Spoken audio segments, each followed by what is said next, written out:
अच्छा, बात करने जा रहे हैं पैरेललोग्राम मेथड की। जैसा कि हमने आपको बताया था laws of addition of vector, ठीक है, जिसमें हमने सबसे पहले पढ़ा ट्रायंगल मेथड। बात करने जा रहे हैं पैरेललोग्राम मेथड। जैसे मैंने आपको कहा कि ये एक इंपॉर्टेंट टॉपिक है क्योंकि इस पे क्वेश्चन मिले चाहे ना मिले, बट इससे रिलेटेड क्वेश्चन आपको आगे बहुत सारे मिलते रहेंगे, ठीक है।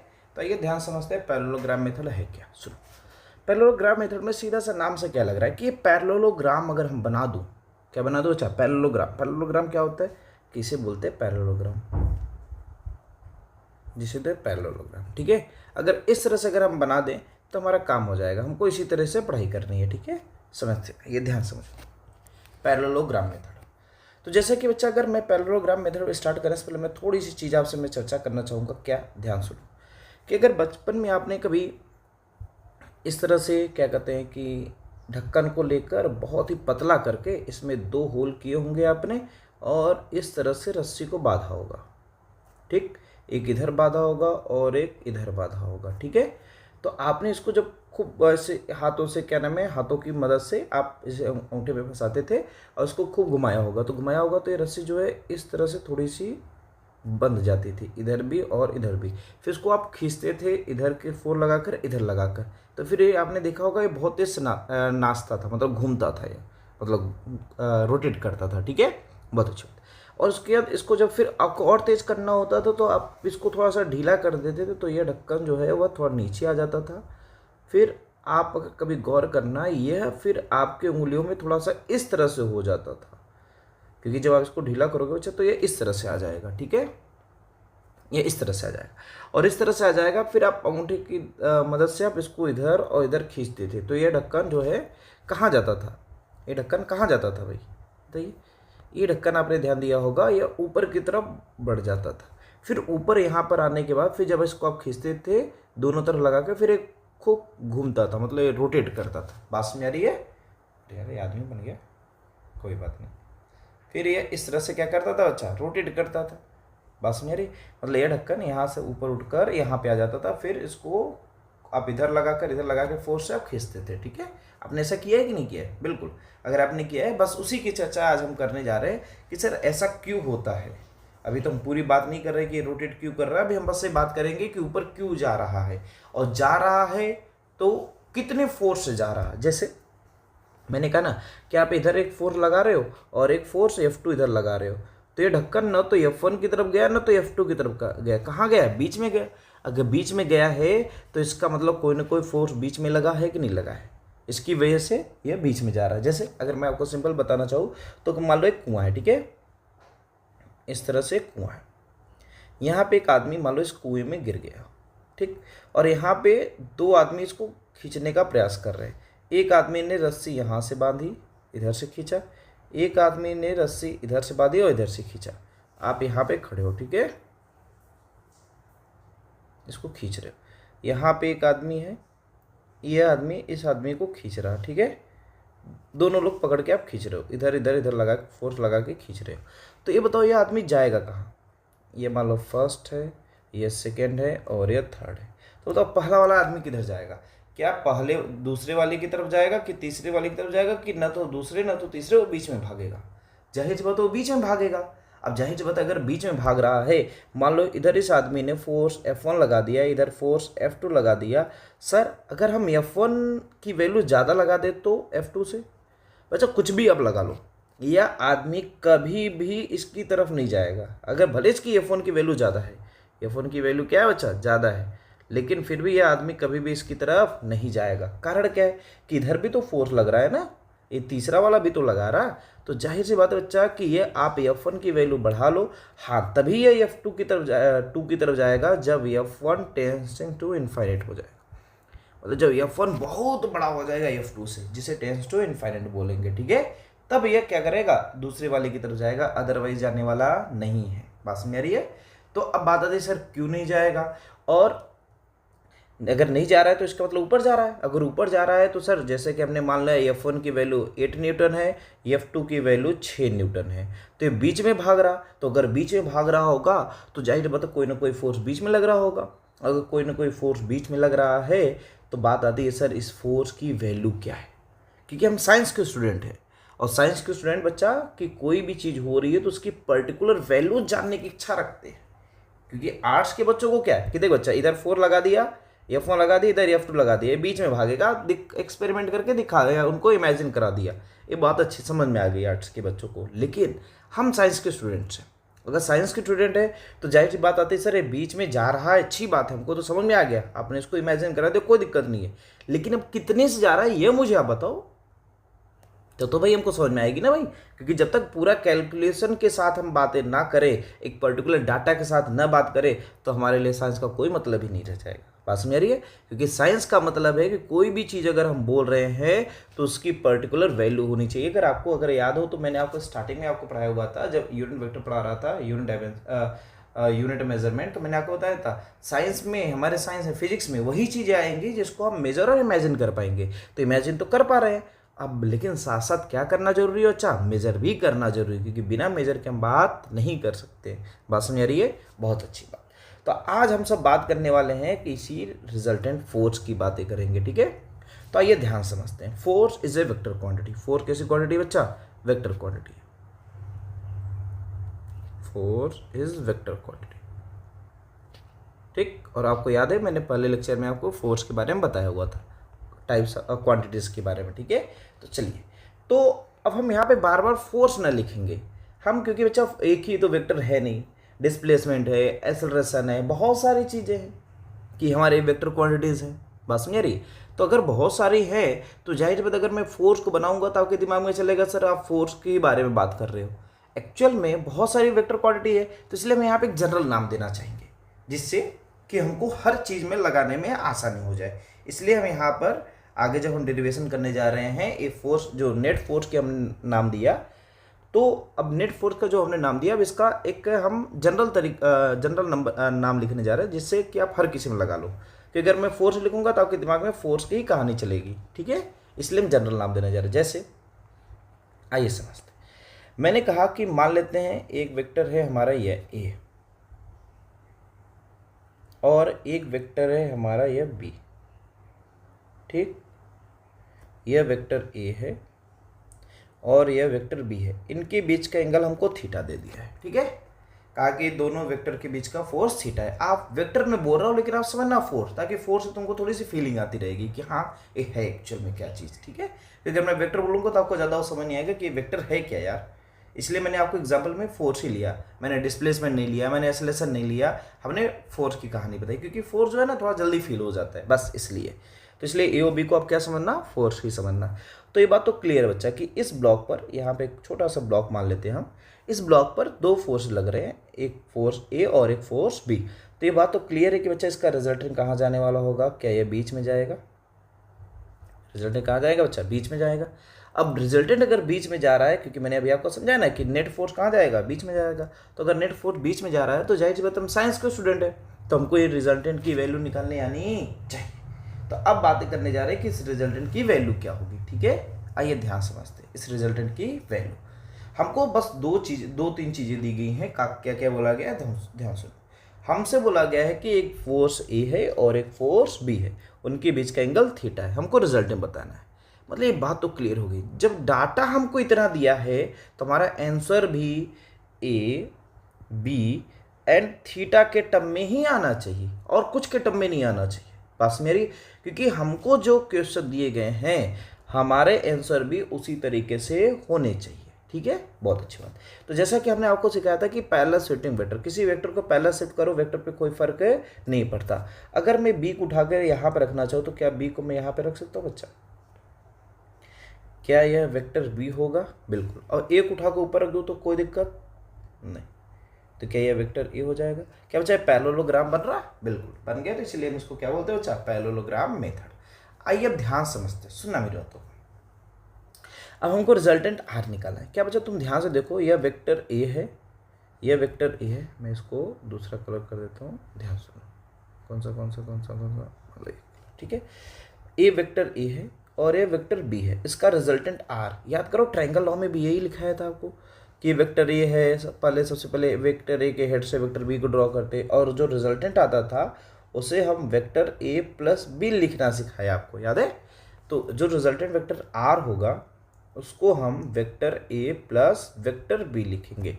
तो वहाँ पे आपको याद है कि मैंने कहा था 5 मीटर ईस्ट गया है, 2 मीटर वेस्ट गया है, और इसको हम रिजल्टेंट अगर बोले तो उसको हम देखते थे एक आदमी, जैसे कि मैंने आपको समझाया था कि 5 मीटर कहाँ गया बच्चा, ईस्ट में, और 2 मीटर कहाँ गया है, वेस्ट में। तो इसको अगर मुझे रिजल्टेंट वेक्टर लिखना है तो रिजल्टेंट वैल्यू लिखनी है, तो हम क्या लिखेंगे कि r बराबर 5 metre east plus 2 metre west, 2 metre west. और ये हमारा वेक्टर फॉर्म हो गया। कौन सा फॉर्म हो गया बच्चा, वेक्टर फॉर्म।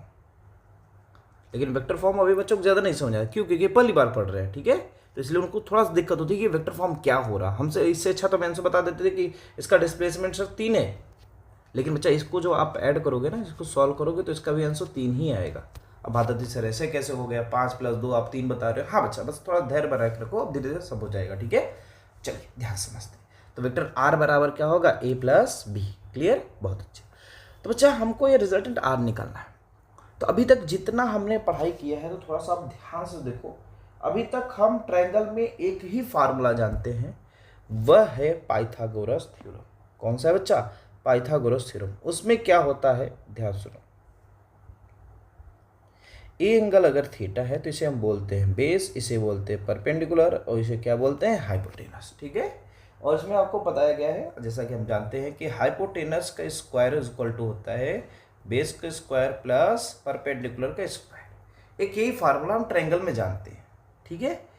तो और यहाँ पे हमको रिजल्टेंट निकालना है। तो अगर हम एक ही फार्मूला जानते हैं और हमको यहाँ पे रिजल्टेंट निकालना है, तो जाहिर सी बात है भाई, अब हमारा काम, यहाँ दिमाग काम नहीं कर रहा है। क्यों, क्योंकि बच्चा यहाँ पर हमको केवल एक ही फार्मूला मिला है, लेकिन इसमें कंडीशन एंगल 90 डिग्री होना चाहिए।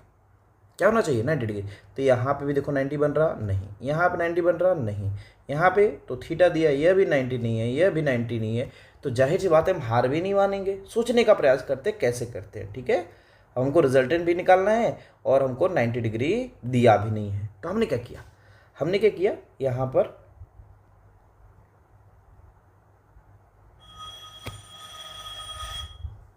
हमने क्या किया, यहाँ पर हमने एक इस तरह से एक अपने मन से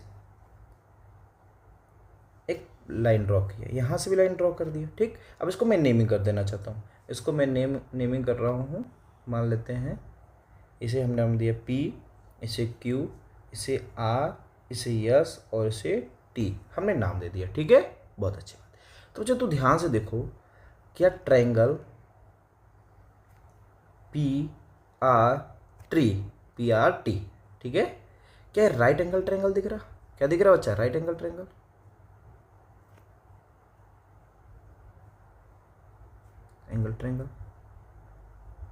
राइट एंगल ट्रायंगल दिख रहा है। बात समझ आ रही है। अगर राइट एंगल ट्रायंगल दिख गया तो हमारा काम बन गया, ठीक।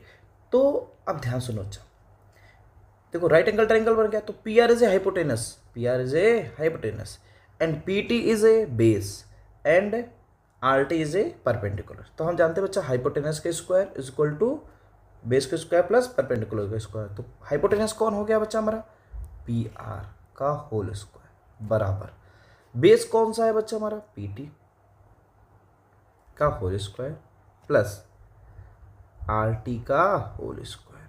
क्या मेरी बातें क्लियर है, बहुत अच्छी बात। आइए ध्यान समझते हैं। हमको निकालना PR ही है, क्योंकि देखो PR ही हमारा रिजल्टेंट आ रहा है ना, हमको PR निकालना, ठीक है। अब सुनो ध्यान से, क्या यह PT है यहाँ से यहाँ तक। तो अगर मैं PT को लिखना चाहूँ तो PT बराबर क्या PQ प्लस QT लिखा जा सकता है, PQ प्लस QT। कि देखो अच्छा, इतना प्लस इतना, तब जाकर यह पूरे के बराबर होगा। Very good. तो क्या PR बराबर PR का होल स्क्वायर बराबर, क्या मैं PT को PQ प्लस QT का होल स्क्वायर लिख सकता हूँ प्लस RT का होल स्क्वायर। सर अब बात आती है कि आप इसको क्यों लिख रहे हो, PQ प्लस QT क्यों लिख रहे हो। बच्चा मैंने आपसे क्या बोला कि हमको 3 चीज़ें दी गई है, एक A, एक B और एक थीटा। ये RT और QT हमने अपने से माना है, तो जाहिर सी बात है जिसको हम अपने से मान रहे हैं उसको हटाना भी हमारा धर्म है। बस मेरी, क्योंकि हम वह चीज़ें नहीं ला सकते जो हम अपने से मान रहे हैं, हम वही आंसर लाएंगे जो कि हमको दिया गया है, ठीक है। इसलिए हम सोचते हैं इसको थोड़ा थोड़ा करके हटाने का प्रयास करते हैं, और कैसे हटाएंगे, स्टेप बाय स्टेप समझने का प्रयास करते हैं, ठीक है। आइए ध्यान समझते हैं। तो बच्चा तू ध्यान से देख, PQ plus QT a plus b का होल स्क्वायर बन रहा, ए प्लस बी का whole square. A plus b का होल स्क्वायर का फार्मूला क्या होता है, a square plus b square plus 2ab, यही तो होता है, a square plus b square plus 2ab। ठीक है, बहुत अच्छा। तो ध्यान से देखो बच्चा, ए का काम कर रहा है और ये बी का काम कर रहा है। तो पी आर का whole square is equal to, क्या इसको मैं पी क्यू का whole square plus Q T का होल स्क्वायर प्लस 2ab, मतलब 2pq इंटू क्यू टी लिख सकता हूँ, very good, plus R T का होल स्क्वायर। क्या यह बातें लिखी जा सकती है? इसमें किसी को कोई दिक्कत हो तो बताओ भाई, क्या ये बात समझ में आया है? बहुत अच्छी बात। आइए ध्यान समझते हैं। अब ध्यान सुनो बच्चा, हमारा टारगेट क्या है? हमारा टारगेट है ए बी और थीटा के टर्म में होना। ए बी थीटा का मतलब है बच्चा हमारा कि जो हमारा आंसर होना चाहिए वह होना चाहिए पी क्यू, क्यू आर और P S and S R, इसके टर्म में हो तो ठीक है, लेकिन इसके अलावा कुछ आए तो हमारा टारगेट है उसको हटाओ। उसको क्या करो बच्चा? हटाओ। क्यों? क्योंकि उसके अलावा हमने सारी वैल्यू अपने से मानी हुई है। ठीक है, तो चलिए देखते कौन कौन बेकार है उसको पहले हटाते, जो अच्छा है उसको रखेंगे और जो बेकार है उसको हटाएंगे। देखो कौन कौन सी चीज़ हमने अपने से मानी है। हमने अपने से माना हुआ है, किसको किसको माना हुआ है भाई? देखो हमने अपने से माना है क्यू टी को, किसको माना है बच्चा? क्यू टी को, ठीक, और आर टी को माना है। क्यू टी को मानना भी नहीं चाहिए, ठीक है। चलिए, तो हमारा टारगेट है क्यू टी को हटाओ और आर टी को हटाओ ताकि जीवन अच्छा रहे। ठीक है, कि क्यू टी आपके जीवन को बेकार करता है। ठीक है, बेकार करता है कि करती है? अब तुम सब लगा लेना, करता है करती है, ठीक। आइए ध्यान समझते हैं, सुनो। अगर हम आते ट्रायंगल, इन ट्रायंगल, इधर लिख रहा हूँ, in triangle Q T R, Q T R, इस ट्रायंगल में हम आते बच्चा, तो ध्यान से देखो। और एक बात आपको पता है बच्चा, अगर यह एंगल थीटा है, ए और बी के बीच का एंगल थीटा है, तो यह भी एंगल थीटा ही होगा, क्योंकि हम अगर ए को अगर आगे शिफ्ट करें बच्चा, तो ध्यान से देखो, ए को अगर आगे शिफ्ट करो तो क्या यह ए इस तरह से बनेगा, तो यह भी एंगल थीटा ही होगा। बिल्कुल, वेरी गुड। तो बच्चा ध्यान सुनो,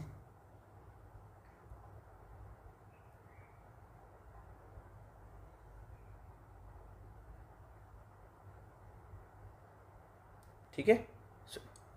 तो अगर मैं ए को आगे शिफ्ट करूंगा तो ए इस तरह से बनेगा, तो यह भी एंगल थीटा ही होगा। ठीक है, तो इस ट्रायंगल को मैं थोड़ा बड़ा बना दे रहा हूँ। यह क्यू, यह टी, यह आर, तो इनके बीच का एंगल थीटा हो गया। तो बच्चा तू ध्यान से देख, Q R is a hypotenuse, Q R is a hypotenuse and Q T is a base and R T is a perpendicular. तो then we can write that Q R का whole square is equal to Q T का whole square plus R T का whole square. क्या बातें लिखी जा सकती है? वेरी गुड, बहुत अच्छी बात। तो तू ध्यान से देख बच्चा, यहाँ पर क्यू टी और आर टी की जगह मैं क्यू आर लिख सकता हूँ। बिल्कुल, क्योंकि हमने क्या बोला कि जिसको हमने अपने से माना है उसको हटाना ही हमारा धर्म है। तो लिख बच्चा, यहाँ पे क्या लिखा जाएगा?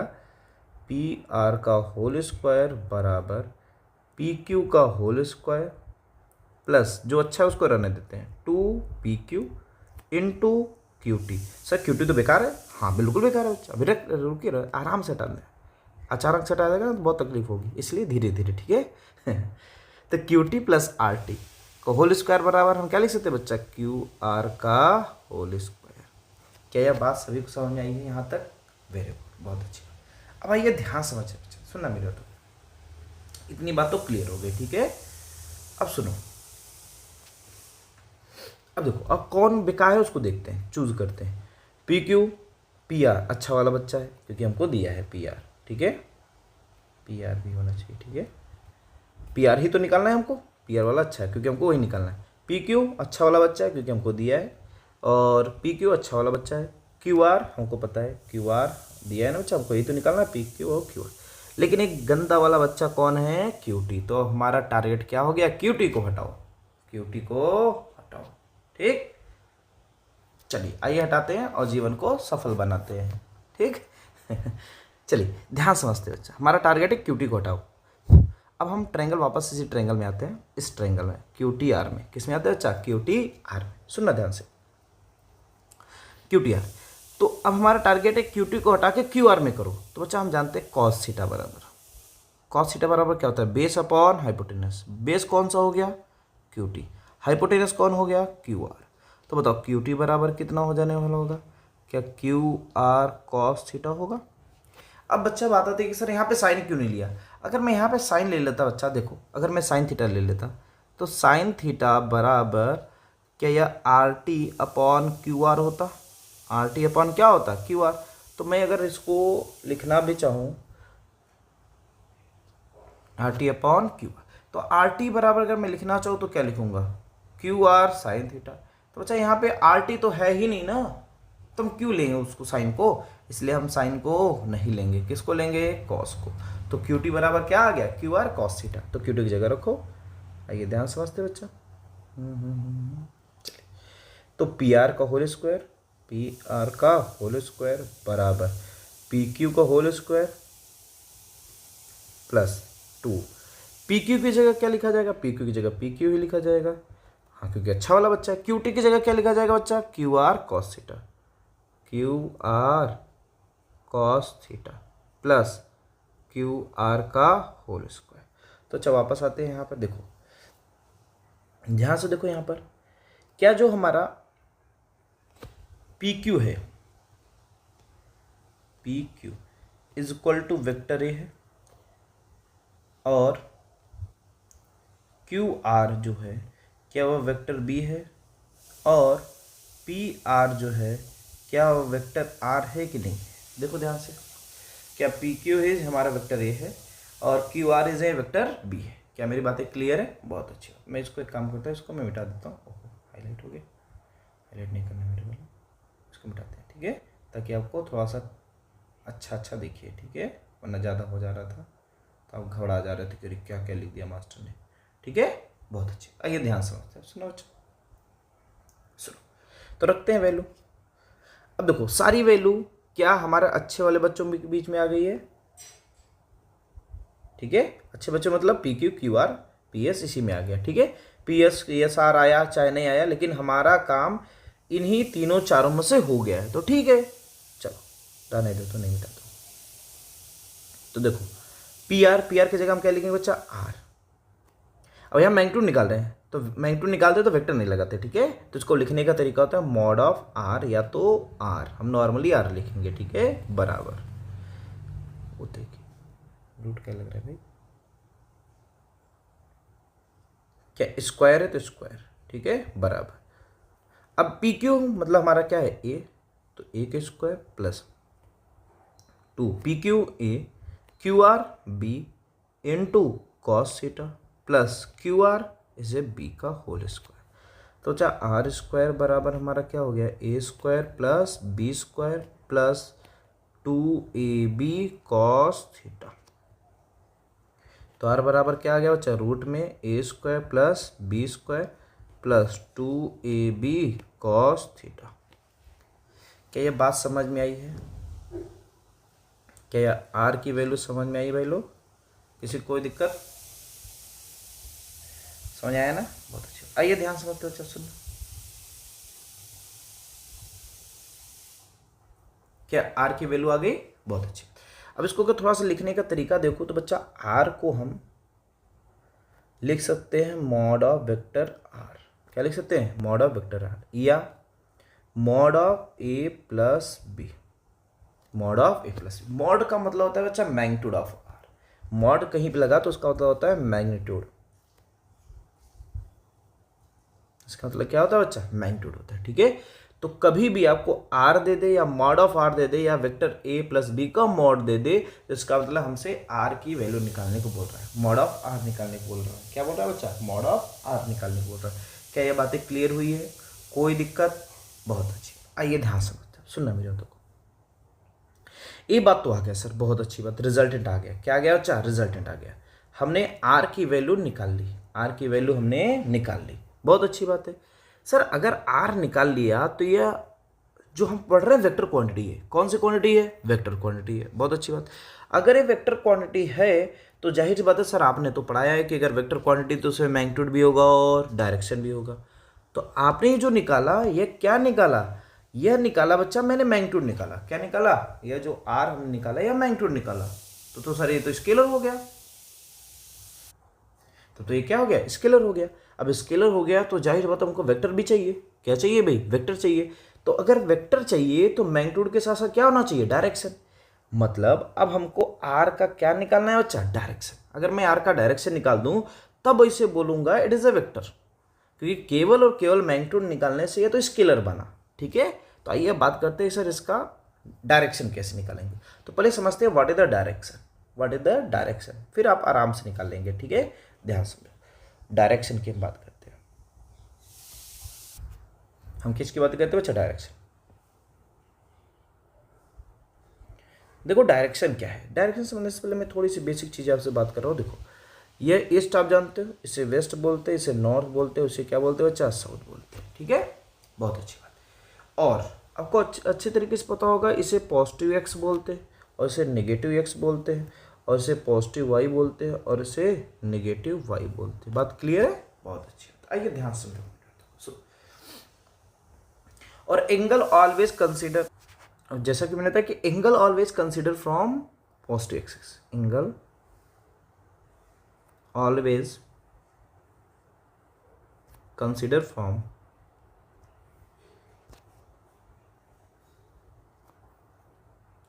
Positive x axis. मतलब जब भी एंगल लेना होगा हम हमेशा कहां से लेंगे? पॉजिटिव एक्स एक्सिस से लेंगे। ठीक है, बहुत अच्छा। अगर मैं आपसे कहूं कि एक आदमी 0 डिग्री पे जा रहा है, किधर जा रहा है बच्चा? 0 डिग्री पे जा रहा है, तो इसका मतलब ये बात समझ में आ गया। इसका मतलब ये बात समझ में आ गया कि बच्चा ये आदमी अगर 0 डिग्री पे जा रहा है तो मतलब किस डायरेक्शन में जा रहा है? इस डायरेक्शन में जा रहा है। किधर जा रहा है? इस डायरेक्शन में जा रहा है। ठीक है, अगर मैं आपसे बोलूं मतलब थीटा अगर 0 तो ये किस डायरेक्शन में है? ईस्ट में। ठीक, अगर थीटा 90 हो जाए, थीटा क्या हो जाए बच्चा? 90 डिग्री। तो 90 डिग्री होने का मतलब किधर होगा? क्या नॉर्थ में होगा? किधर होगा? नॉर्थ में। ठीक, अगर थीटा 180 हो जाए, थीटा क्या हो जाए बच्चा? 180, तो इसका मतलब किस डायरेक्शन में है? वेस्ट। अगर थीटा 270 हो जाए, कितना हो जाए बच्चा? 270, इसका मतलब क्या हो गया? साउथ। क्या हो गया? साउथ। क्या मेरी बातें क्लियर है? तो इसका मतलब ये बात क्लियर हो रही है बच्चा कि अगर मैं एंगल के बारे में थोड़ी चर्चा कर दूं तो क्या हमारी काम बन जाएगा? क्या वही डायरेक्शन बता रहा? अगर मैं आपसे कहूं, सुनना, कि थीटा हो जाए 60 डिग्री, कितना हो जाए बच्चा? 60 डिग्री, या 45 में ले रहा हूँ ताकि भी ज़्यादा इसमें कोई एक्स्ट्रा दिमाग नहीं लगाना पड़े। ठीक है, मैंने थीटा इक्वल टू ले लिया 45 डिग्री। 45 लिया तो जाहिर सी बात है कि यह बीच में जा रहा। कहाँ जा रहा बच्चा? बीच में जा रहा है। बीच में जा रहा है तो इसको मैं नॉर्थ ईस्ट डायरेक्शन बोल सकता हूँ। क्या बोल सकता हूँ बच्चा? North east direction. Very good. तो इसका मतलब क्या थीटा लगते ही क्या डायरेक्शन बता रहा है? और अगर मैं थीटा इज इक्वल टू 120 ले लूँ, क्या ले लो बच्चा? 120, तो बताओ किस डायरेक्शन जा रहा है? क्या 120 इधर बनेगा? मतलब ये बनेगा नॉर्थ वेस्ट डायरेक्शन। किधर बनेगा बच्चा? North west direction. क्या मेरी बातें क्लियर हो रही है? बहुत अच्छी बात। क्या मतलब एक बात समझ आ रही है कि अगर थीटा पता चल जाए, थीटा पता चल जाए कि मतलब ये कितना एंगल यह बना रहा है, यह जो डायरेक्शन है मतलब यह वेक्टर जो है, ये आदमी जो जा रहा है, अगर ये थीटा इसका पता चल जाए तो मैं बता सकता हूँ इसकी डायरेक्शन क्या होगी। बोलो भाई। देखो, क्योंकि बच्चा अगर 0 आया तो ये ईस्ट आ गया, 90 आ गया तो नॉर्थ आ गया, 180 आ गया वेस्ट आ गया, 270 आ गया साउथ आ गया, 45 आ गया तो नॉर्थ ईस्ट आ गया, 120 आ गया तो नॉर्थ वेस्ट आ गया। मतलब ये बात समझ आ रही है कि अगर मुझे डायरेक्शन पता करना है तो मुझे क्या पता करना चाहिए? थीटा। क्या पता करना चाहिए? थीटा। मतलब अगर मैं आपसे कहूं कि ए वेक्टर ए है, इसको मैं थोड़ा सा कलर चेंज कर रहा हूं, यह वेक्टर है और यह क्या नाम है? एंगल यहां से थीटा बना रहा है। कितना बना रहा है बच्चा? थीटा। अगर इस थीटा की वैल्यू हमको पता चल जाए तो क्या हम बता सकते हैं वेक्टर ए की डायरेक्शन? अगर मान लो थीटा की वैल्यू आ गई 120 डिग्री, कितनी आएगी बच्चा? 120, तो मैं बोल दूंगा एक किस डायरेक्शन जा रहा है? नॉर्थ वेस्ट डायरेक्शन जा रहा है। अगर मुझे बोल दिया कि थीटा की वैल्यू आ गई 210 डिग्री, कितना आ गया? 210, 210 मतलब इधर आ गया साउथ वेस्ट डायरेक्शन।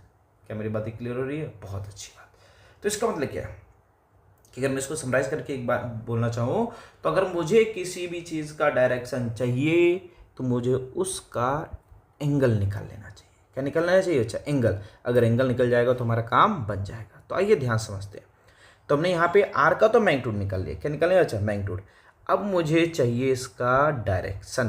क्या चाहिए बच्चा? डायरेक्शन। तो डायरेक्शन के लिए अगर मैं यही एंगल अल्फा मान लेता हूँ, क्योंकि तब हमने थीटा ए बी के बीच का माना हुआ है, यहाँ से यहाँ तक हमने थीटा माना हुआ है, तो इसको हम क्या मान लेते हैं? अल्फा। अगर ये अल्फा पता चल जाए तो क्या मैं आर की डायरेक्शन बता सकता हूँ? बिल्कुल। तो अब उसी के बारे में बात करने जा रहे हैं, कैसे निकालेंगे। तो ध्यान समझो बच्चा। कहाँ लिखूँ कहाँ लिखूँ कहाँ लिखूँ? इधर लिख दे रहा हूँ थोड़ा समय मिटाकर, ठीक है? आपको देखिए, मैं इसको इधर का ये चीज़ें मैं मिटा रहा हूँ, ठीक है भाई लोग? इसको मैं डिलीट कर रहा हूँ, ठीक? क्योंकि यहीं समझ लोगे कि उधर बना मुझे फिर से नया बनाना पड़ जाएगा, तो यहीं पे लगा देते हैं, ठीक है? सुनो, अगर मैं टेन अल्फा निकाल दूँ, क्या निकाल दूँ बच्चा? टेन अल्फा, तो क्या हमारा काम बन जाएगा? तो बच्चा हम टेन थीटा बराबर जानते हैं, क्या होता है? टेन थीटा बराबर होता है हमारा perpendicular upon base. Tan theta बराबर क्या होता है? Perpendicular upon base. लेकिन ये कब लगता है? राइट एंगल ट्रेंगल में। तो बच्चा हमने राइट एंगल ट्रेंगल बनाया हुआ है, कौन सा? In triangle P R T.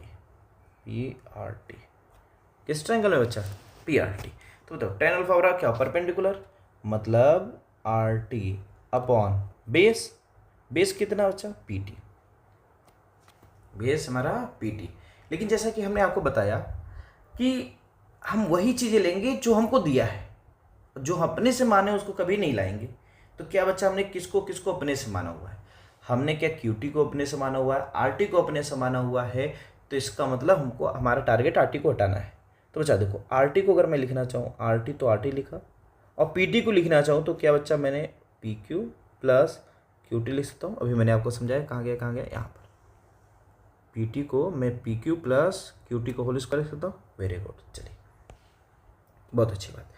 अब हमारा टारगेट क्या है बच्चा? हमने कहा हम अच्छे बच्चों को रखेंगे और बाकी को निकालेंगे। तो कौन कौन बेकार है जो हमने अपने से माना है? कौन कौन है बेकार? आर टी और क्यू टी। कौन कौन बेकार है? आर टी और क्यू टी। तो हमारा टारगेट आर टी और क्यू टी को हटाना है। तो आइए ध्यान समझते हैं कैसे हटाते हैं। सुनो,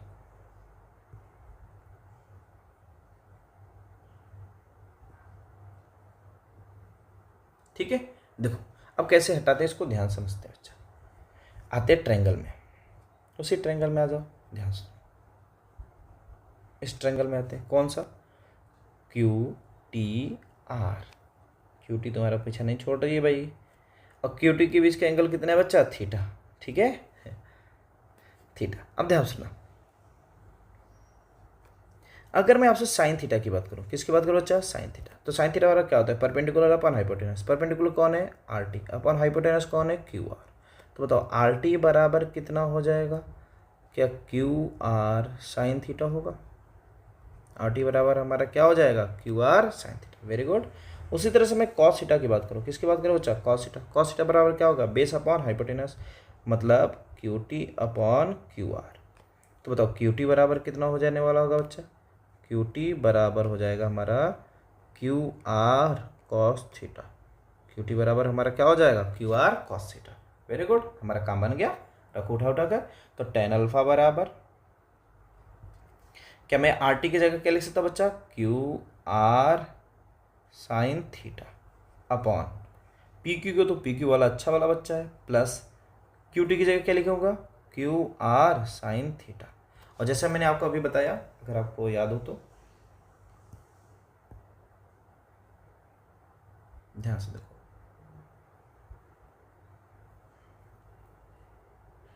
चलो इधर ही लिख देता हूँ।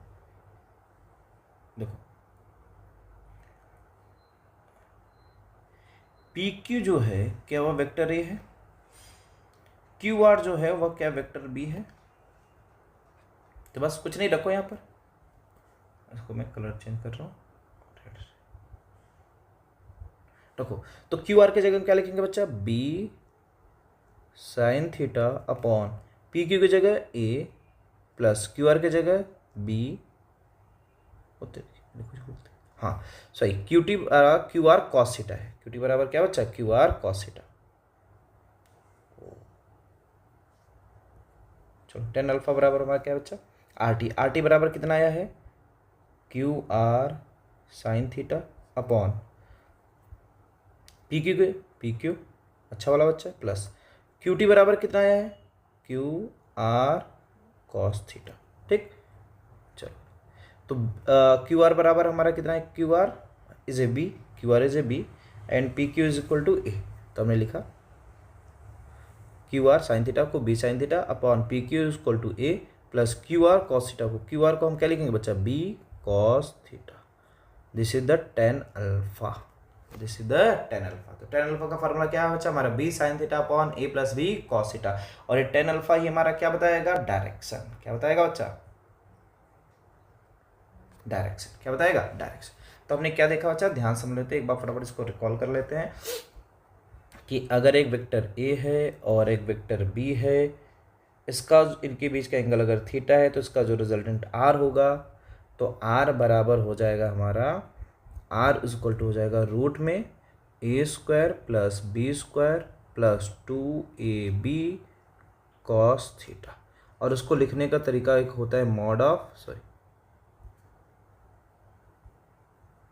ऑफ आर या mod of A plus vector b.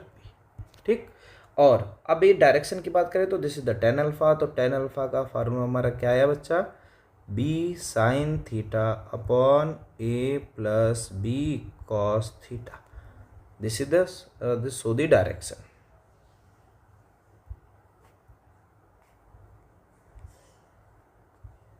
ठीक, अब बच्चा ये बात आई कि जो हम डायरेक्शन निकाला हमने ये ए से निकाला, कहाँ से निकाला ए से, नॉर्मली हमको ए से ही मिलेगा। ठीक है, अगर बी से बोल दे तो ये बीटा होगा क्योंकि एंगल ही हमको पता है, हमको पता नहीं कौन किधर होने वाला होगा। ठीक है, हमसे बोल दे कि बी से बता दो कितना होगा। ठीक है, तो हमको ए और बी के बीच का एंगल टोटल कितना दिया बच्चा थीटा दिया है।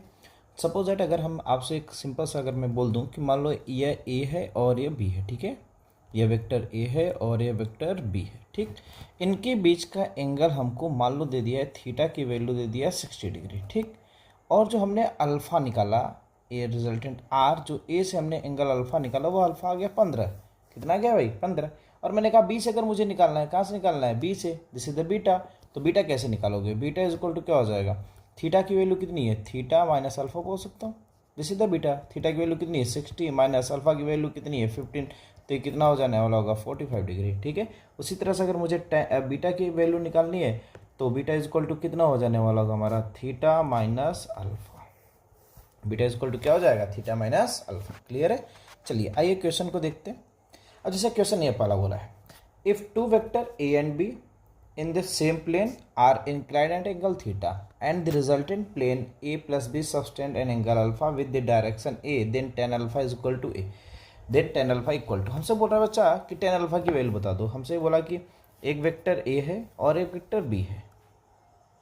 ठीक, यह वेक्टर b है और यह वेक्टर a है, सेम प्लेन में है। सेम प्लेन का मतलब बच्चा अभी तक हम जितनी बातें कर रहे थे जाने अनजाने में सब प्लेन की ही बातें कर रहे थे। ठीक है, प्लेन, क्योंकि दो vector always in A planar. ठीक, इंक्लाइंड एट एंगल थीटा, इन दोनों के बीच का एंगल कितना है बच्चा थीटा दिया। ठीक है, and resultant plane A plus B subtend angle alpha. तो हमने आपसे क्या बोला कि जो हमारा आर है क्या यही आर ही वेक्टर हमारा वेक्टर ए प्लस बी होगा, यही आर वेक्टर ही हमारा क्या होगा ए प्लस बी। तो इसने जो हम आर बोलते हैं इसने ए प्लस बी बोला, क्योंकि हमने आपको बताया इसको भी इस तरह लिखते हैं। करे जो ए से ये एंगल अल्फा बना रहा है, क्या बना रहा है बच्चा अल्फा, तो बोला tan अल्फा की वैल्यू क्या होगी। तो tan अल्फा का फार्मूला अभी हमने देखा क्या होता है बी साइन थीटा अपॉन ए प्लस बी कॉस थीटा। ठीक है, बी साइन थीटा अपॉन ए प्लस बी कॉस थीटा। तो कौन सा ऑप्शन हो गया सी। ठीक, चलिए अब एक क्वेश्चन में फॉर ए फिगर पूछ रहा कौन सा ऑप्शन हमारा करेक्ट है। चलो देखते हैं कौन सा ऑप्शन हमारा सही है। तो अच्छा जैसा कि हमने आपको बताया था कि जो हमारा वेक्टर ए है और यह वेक्टर हमारा बी है। ठीक, यह वेक्टर बी है। सबसे पहले वेक्टर ए ड्रॉ करते हैं, फिर उसके हेड से वेक्टर बी ड्रॉ करते हैं, फिर उसका जो रिजल्टेंट वेक्टर आर होता है वह पहले वाले के टेल से लास्ट वाले के हेड पे मैच होता है। बात समझ आ रही है। तो रिजल्टेंट जो है वह क्या हेड से हेड वाला मिल रहा है क्या, ध्यान से देखो कि जो रिजल्टेंट वेक्टर आर है वह हेड से हेड मिल रहा है। अब या तो यह बी रिजल्टेंट हो सकता है या तो आर रिजल्टेंट हो सकता है, क्योंकि दोनों के हेड हेड मिल रहे हैं। ठीक, तो पहले ये बात तो क्लियर हो गया कि माइंड में कि दो वेक्टर का रिजल्टेंट वही होगा जिसका हेड से हेड मिल रहा होगा। ठीक है, बहुत अच्छी बात। तो बी और आर में कुछ भी हो सकता है, लेकिन एक और चीज़ हमने पढ़ी, जो रिजल्टेंट होता है वह पहले वाले के टेल से और लास्ट वाले के हेड तक होना चाहिए।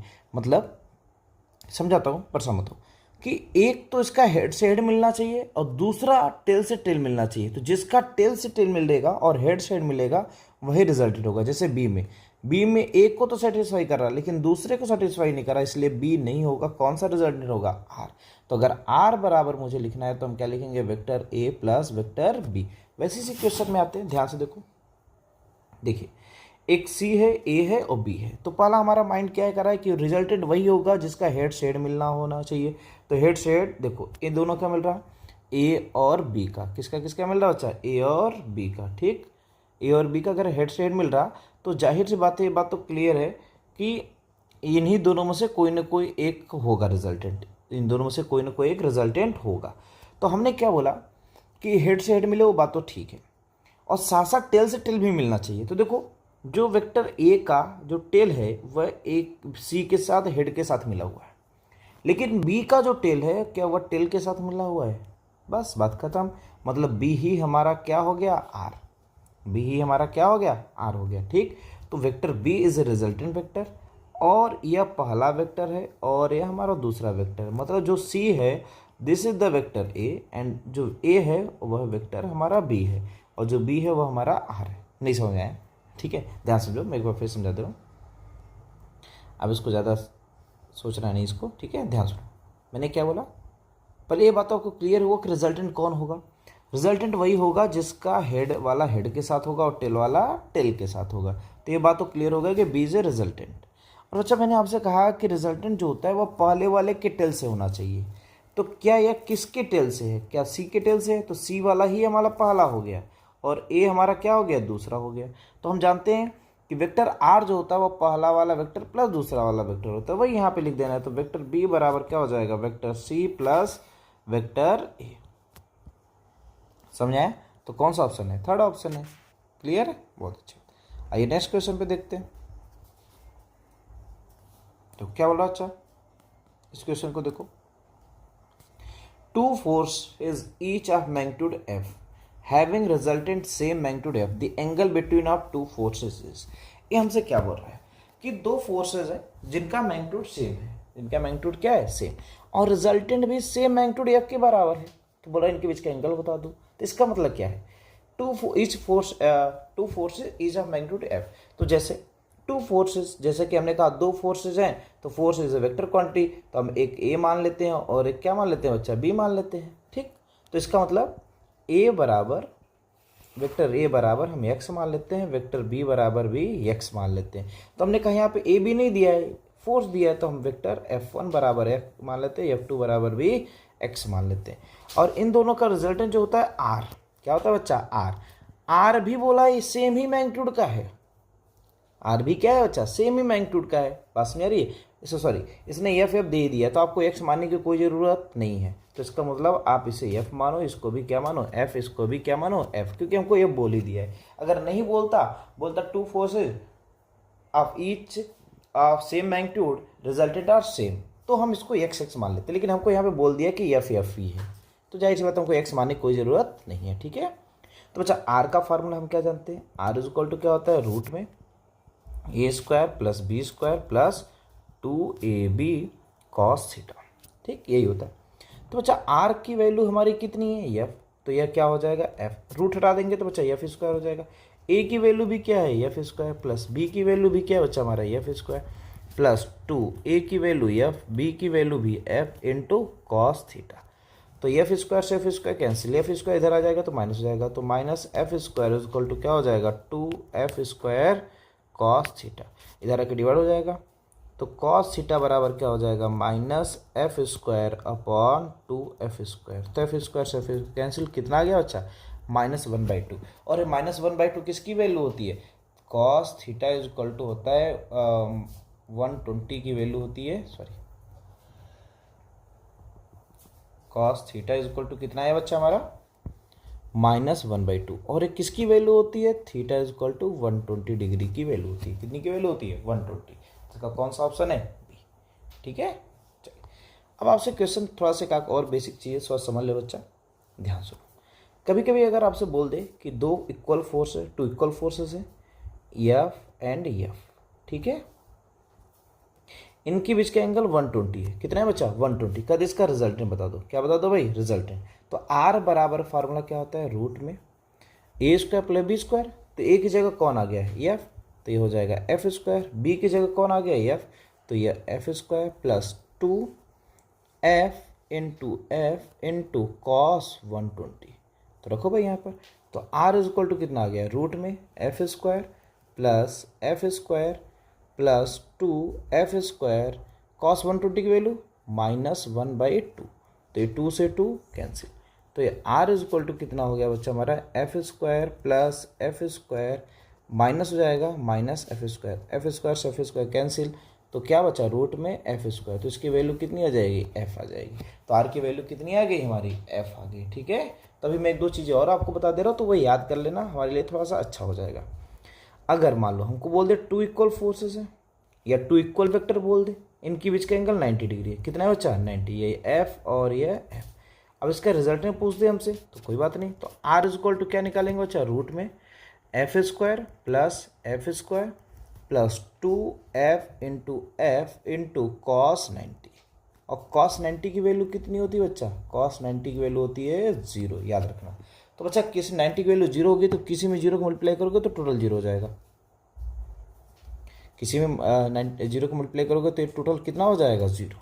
तो आर इज इक्वल टू कितना हो गया बच्चा हमारा? F square plus F square, क्या ये 2 एफ स्क्वायर हो जाएगा, और एफ स्क्वायर बाहर निकल जाएगा तो आर की वैल्यू कितनी हो गई? f√2। समझ गए बात? और वैसे एक और होता है, थोड़ा सा अगर ये हमको याद हो जाए ना तो हमारे कई क्वेश्चन करने में थोड़ा आसानी कर देता है। इसलिए ये 2-3 चीज़ें मैं आपको बता रहा हूँ, या याद कर लेना। जैसे एक फोर्स एफ है और एक फोर्स एफ है, ठीक, इनके बीच का एंगल हमको इनके बीच का एंगल हमको 60 दे दे, और क्या इसका रिजल्टेंट बता दो। क्या बता दो बच्चा? रिजल्टेंट। तो जो यहाँ पे रिजल्टेंट हमारा क्या आया है? f√2 इस वाले में। वैसे इसको सॉल्व करोगे बच्चा तो ये रिजल्टेंट जो आता है वह आता है f√3। कितना आता है? f√3। तो 3 चीज़ें मैं आपको बता रहा हूँ, ये 3 चीज़ें आप याद कर लेना, ठीक है। अगर आपको याद हो जाएगा तो आपके लिए बड़ा बेनिफिट हो जाएगा, ठीक है। जैसे क्या क्या देखो कि अगर दो फोर्सेस इक्वल फोर्सेस या इक्वल मैग्नीट्यूड के दो वेक्टर हैं, ठीक, इनके बीच का एंगल 120 हो तो इसका जो रिजल्टेंट होगा वह भी इन्हीं के बराबर होगा। दूसरा क्या बच्चा? बस क्वेश्चन थोड़ा सा आसान करता है और कुछ नहीं। यह एफ है और यह एफ है, इनके बीच का एंगल 90 हो तो जो इसका रिजल्टेंट है वो होगा f√2 के बराबर। किसके बराबर बच्चा? f√2।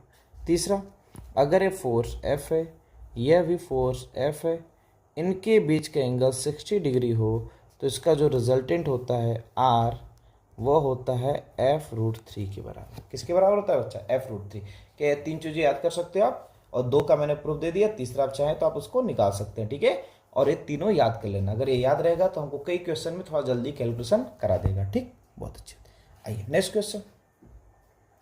हमको बोला the vector A and B such that a + b = a - b। कर इसमें से कौन सी वैल्यू होनी चाहिए ताकि यह इक्वेशन को सेटिस्फाई करे। इस इक्वेशन को क्या करना चाहिए बच्चा? सेटिस्फाई करना चाहिए। तो आइए देखते हैं कौन इस इक्वेशन को सेटिस्फाई कर रहा है, कौन इक्वेशन को सेटिस्फाई कर रहा है, ठीक है। देखो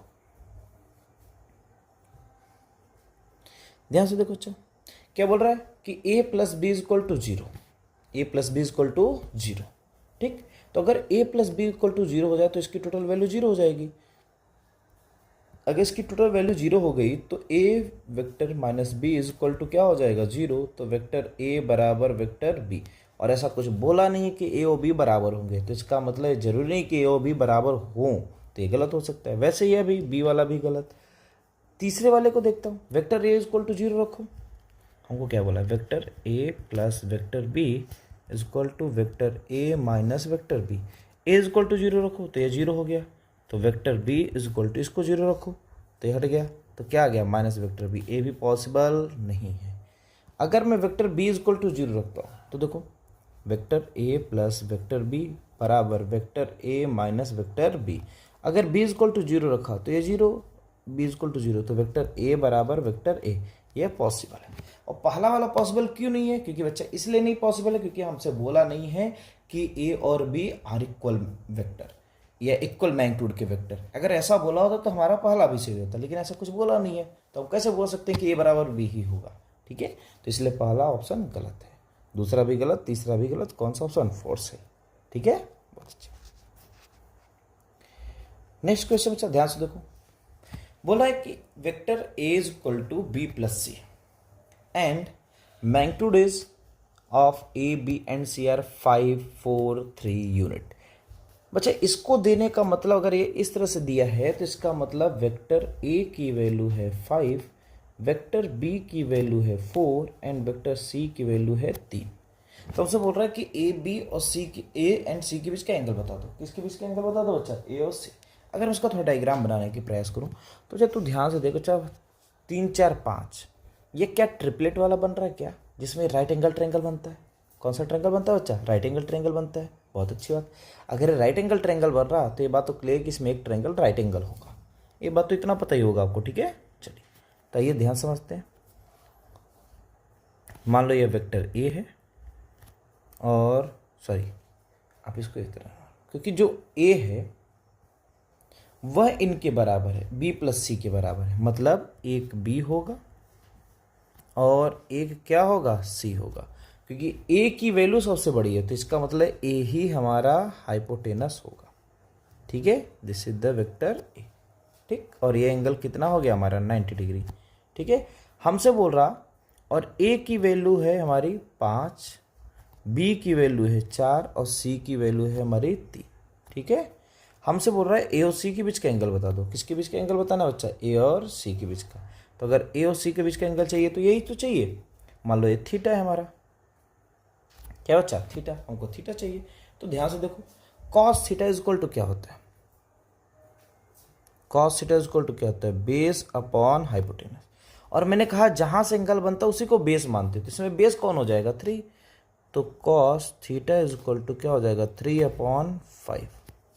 cos theta is equal to क्या हो जाएगा? 3/5। तो थीटा इज इक्वल टू क्या हो जाएगा? Cos inverse 3/5। क्लियर है?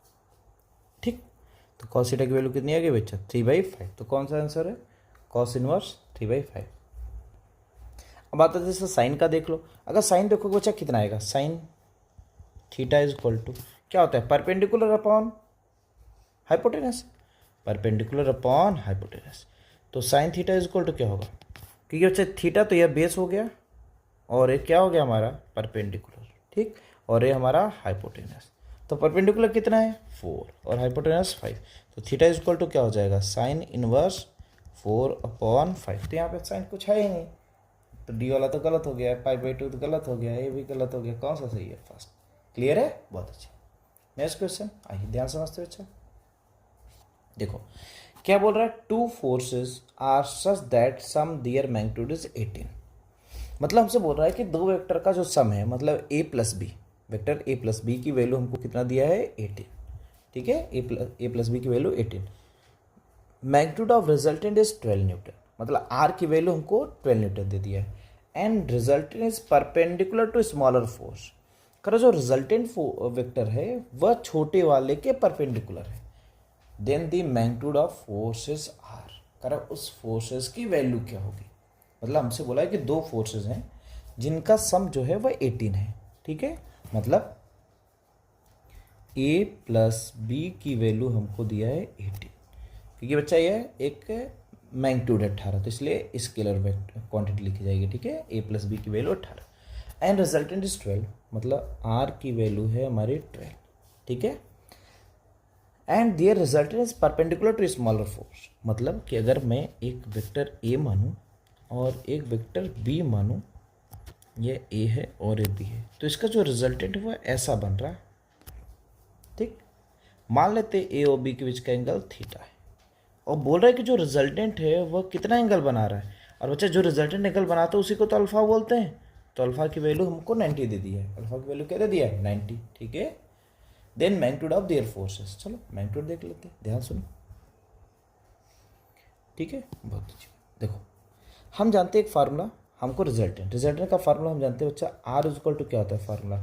रूट में a square plus b square plus 2ab cos theta. ठीक, आर बराबर a square plus b square plus 2ab cos theta. तो अगर हमको ए प्लस बी की वैल्यू दिया है और रिजल्टेंट 12 दिया है, तो अगर हम रिजल्टेंट की वैल्यू यहाँ पर रख दें 12 का स्क्वायर इक्वल टू क्या हो जाएगा, a square plus b square plus 2ab cos theta. ठीक, तो देखो अब यहाँ से हम आगे सॉल्व करने बैठे तो कुछ समझ नहीं आ रहा कि क्या करना है। तो हमने सोचा कि हमको यहाँ पे अल्फ़ा की वैल्यू भी दी है, तो इसका मतलब इसका भी यूज होने हो चाहिए। तो हम जानते हैं बच्चा tan अल्फ़ा बराबर फार्मूला क्या होता है, b sine theta upon a plus B cos theta. Alpha की वैल्यू कितना दिया बच्चा, 90, तो ये क्या हो जाएगा tan 90 is equal to b sine theta upon a plus B cos theta. और tan 90 की वैल्यू कितनी होती है बच्चा, इनफाइनाइट। तो इनफाइनाइट का मतलब क्या होता है, 1/0 is equal to B sine theta upon A plus B cos theta. Clear है। तो वैसे जाहिर सी बात है ए क्रॉस मल्टीप्लाई कर दूँ तो ये क्या हो जाने वाला होगा, a plus B cos theta is equal to क्या हो जाएगा, 0। तो b cos theta is equal to क्या हो जाएगा, माइनस ए। तो बी कॉस थीटा की वैल्यू कितनी आ गई, माइनस ए। तो इसकी वैल्यू उठाकर यहाँ पर रखते हैं, इसको उठाकर यहाँ पे पुट करते हैं। तो करो, तो देखो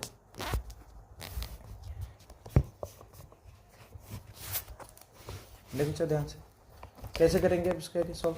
तो यहाँ पे 12 की वैल्यू, 12 का स्क्वायर करेंगे तो कितना आएगा बच्चा, 12 स्क्वायर कितना होता है, 144। 12 का स्क्वायर कितना होता है, 144, पता है ना। तो ये क्या हो जाएगा, 144 इज इक्वल टू ये हो जाएगा a square plus b square plus 2a। B cos theta की वैल्यू माइनस ए, तो इंटू माइनस ए। तो ये 144 is equal to a square plus b square minus 2a square, क्योंकि 2a माइनस ए। तो बच्चा इसको अगर मैं लिखना चाहूँ तो कैसे लिख सकता हूँ, 144 इज इक्वल टू क्या बी स्क्वायर माइनस ए स्क्वायर हो सकता है।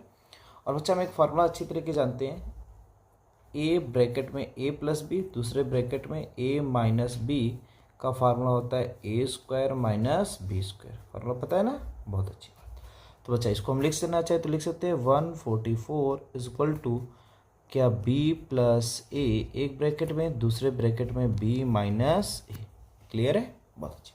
और हमको ए प्लस बी की वैल्यू दिया 18, कितना दिया बच्चा, 18। तो रखो ए प्लस बी की जगह ए प्लस बी या बी प्लस ए। तो क्या हो जाएगा, 144 इज इक्वल टू ये हो जाएगा 18 into B minus A.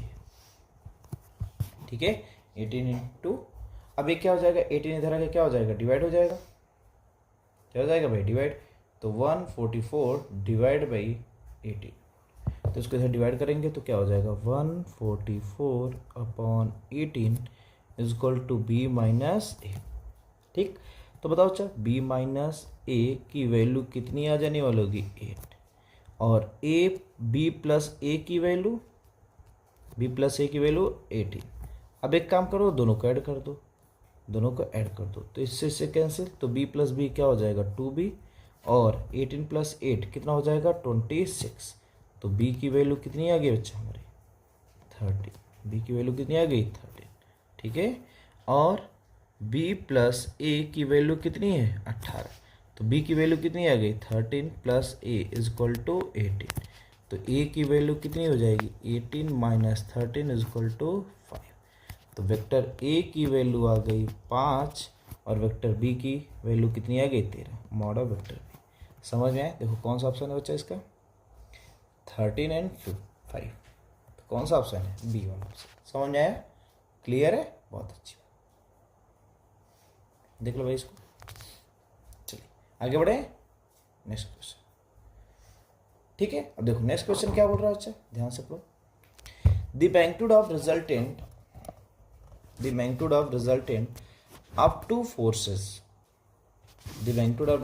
of two forces, the magnitude of resultant of two forces, magnitude 3p and 2p is r।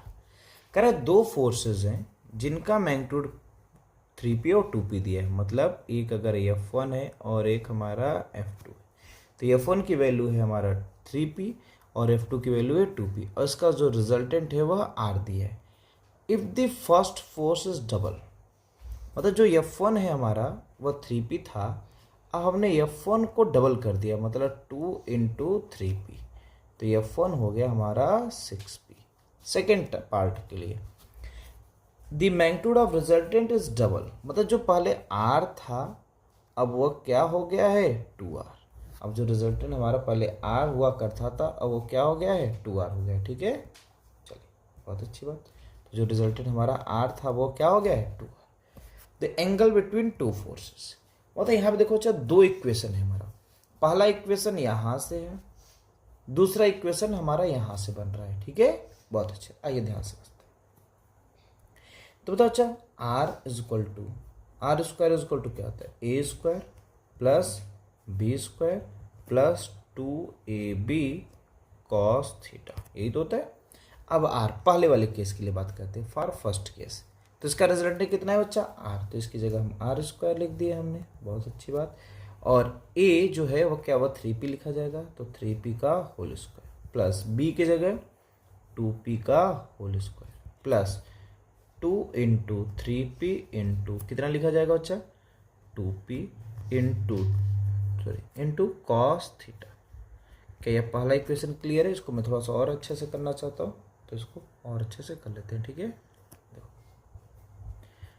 Into cos theta, तो यह r स्क्वायर इक्वल टू क्या हो जाएगा 3 3 जा 9p square plus 4p square plus 2 3 जा 6 6 2 जा 12p square cos theta. ठीक, ये इक्वेशन फर्स्ट।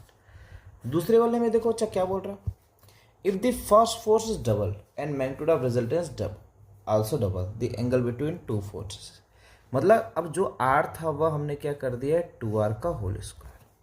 ठीक, अब जो a था, a की वैल्यू थी 3p, a की वैल्यू कितनी थी 3p, अब वह कितना हो गया है 6p, तो 6p का होल स्क्वायर प्लस पहला फोर्स बोला है बढ़ाने को, दूसरा नहीं, तो दूसरा क्या रहने वाला होगा, क्या 2p का होल स्क्वायर होगा, very good, plus 2 into 6p into 2p cos theta. Theta change करने को नहीं बोला है, उसी एंगल पे रखा गया, सब कुछ वही है।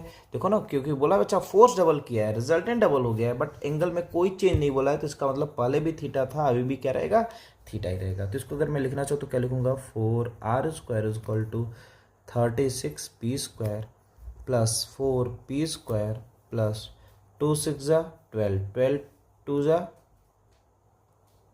24p square cos theta. ठीक है, बहुत अच्छी। अच्छा देखो आर स्क्वायर बराबर इतना है, तो आर स्क्वायर बराबर मैं लिखना चाहूँ तो 9 + 4 तो 13p square plus 12p square cos theta. तो क्या मैं आर स्क्वायर की जगह इतना रख सकता हूँ, वेरी गुड, तो ये लिखा जाएगा 4 ब्रैकेट में आर स्क्वायर की जगह क्या लिखा जाएगा बच्चा, ये इक्वेशन हमारा सेकेंड है। Put the value of equation first in equation second. ठीक है, लिख देता हूँ मैं यहाँ पर दूसरे कलर में।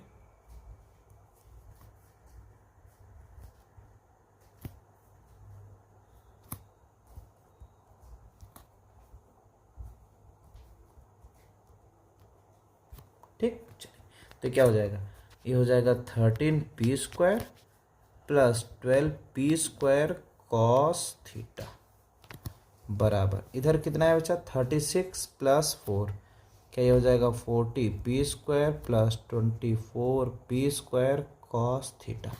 इसको मल्टीप्लाई कर दो, 13 4 जा 52, तो 52p स्क्वायर प्लस 4 12 जा 48 p स्क्वायर कॉस थीटा बराबर 40p square plus 24p square cos theta.